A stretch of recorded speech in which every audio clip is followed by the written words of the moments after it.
Il y a de la place, José, ce matin pour un débat et il y a une urgence. Premièrement, le débat.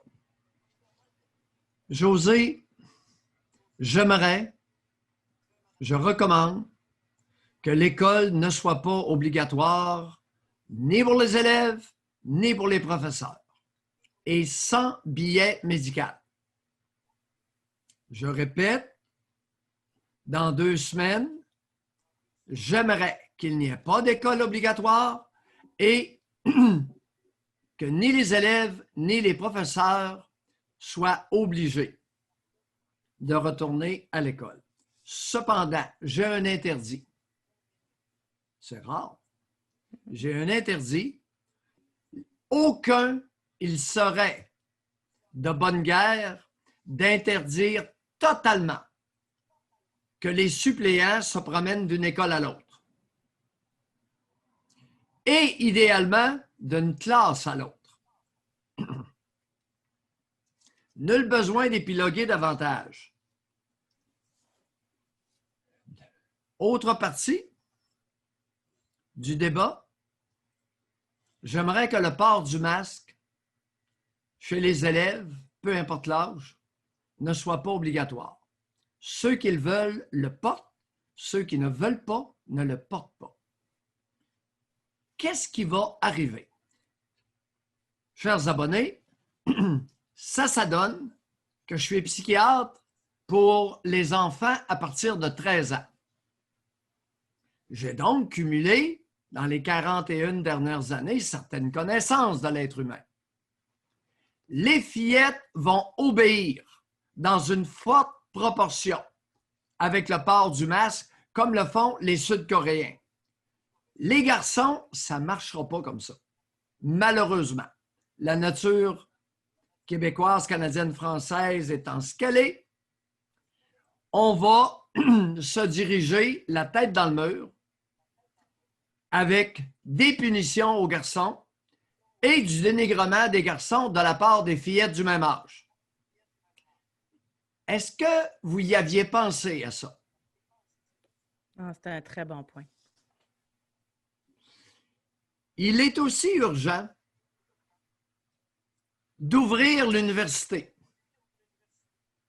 d'ouvrir les universités québécoises, je n'ai pas dit les universités canadiennes françaises, les universités du Québec, de les ouvrir sur une base volontaire, autant pour les élèves que pour les enseignants,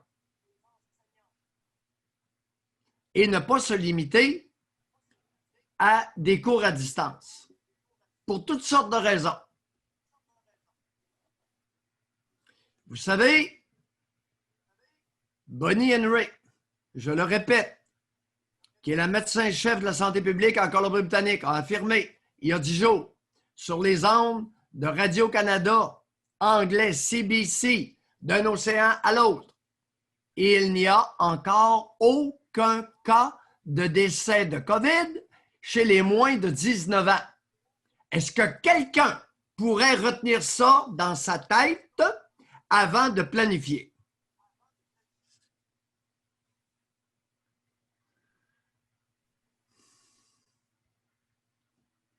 José,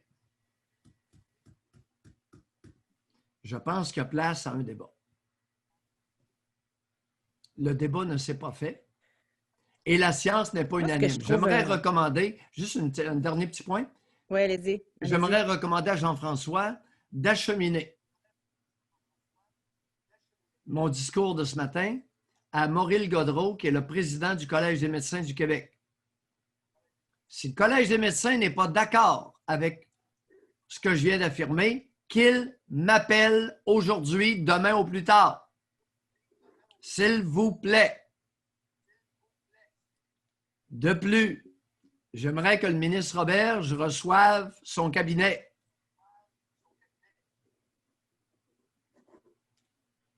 La science n'est pas unanime. Il y a des réactions. Pourquoi maintenant? Vous savez, ma réflexion de psychiatre va dans le sens de diminuer l'anxiété chez beaucoup d'élèves, beaucoup d'enseignants et beaucoup de parents. Diminuer les résistances, diminuer l'opposition à. Au lieu de traiter un segment de la population d'imbéciles, d'idiots, etc., on va réfléchir et on va débattre. Vous savez, les amis, l'approche Mayou portera ses résultats, s'il a raison, dans 6 mois.